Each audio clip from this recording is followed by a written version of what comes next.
yung mga loads no. So ito nga yung loads. Meron tayo ngayong Tornado air filter no. Ano.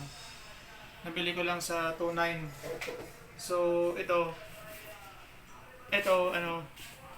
nakalagay dito high performance product for automotive. Then meron siya ditong instruction from Thailand. So mga step paano linisin no. Then ito nakasulat nga dito flow, high flow air, so power, torque, and acceleration daw. So save money and fuel. Okay.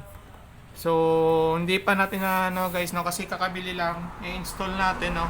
So mag-update ako ulit sa video ko kung kung effective nga no. Kasi nga guys, yung sasakyan ko ay naka-remap na. So ni-remap ko na nakaraan. Yung previous video ko yung post ko na Excel lang, naka-remap na yun. So advice ng tuner na palitan daw ng air filter no. Ito yung stock ko. So ito yun na yung Dynatec ko. Pag tinignan nyo mga gar, yan o. Anindag mo talaga yung sa kabila. No? So maganda nga yung air nya o makapasok no. So compare mo dito. So medyo makapal saka siya. Ang tawag dito papel. Ito kasi hindi siya papel. Mukha siyang matigas na parang nakakayod. Ewan ko anong klaseng materials dito. Yan o. So maganda yung pasok ng ng hangin no. So dito nakasulat mga gar, ayan o. Nakasulat dito mga gar, yung before nya 161, then nung na-install nya is naging 165. So nag-increase nga siya ng 4 horsepower no, nung nag-install siya, nung tinry sa dyno no. Yan. So ganyan gar, yan o. Legit naman to kasi meron siyang warranty. Yan o. Yan. So hindi siya fake, may warranty siya. So ingat lang kayo sa mga sa online din no. Yung iba kasi sabi nila may mga fake na lumalabas. Yan na.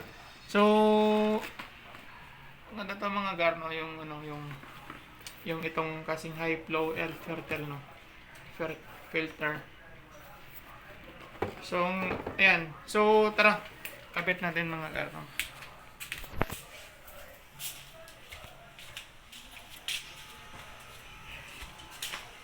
Tingnan nyo yung mga garno. Ayan o. Dito. So, pasok na pasok o. Ayan o. Ayan. Fit na fit siya. So, hindi siya gumagalaw. Hindi siya gumagalaw at walang clearance sa gilid no. Swak na swak sa size niya. So, ganyan. So, bilis lang kabit. Then, yan. Lana, ayan o. Clip nyo na lang. Basic lang ng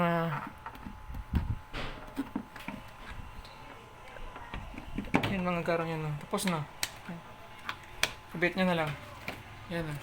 So, susunod mga garma. So, pag sa test drive no, kuha ako ng example no, kung totoo bang tumipid yung yung aking fuel efficient dito no.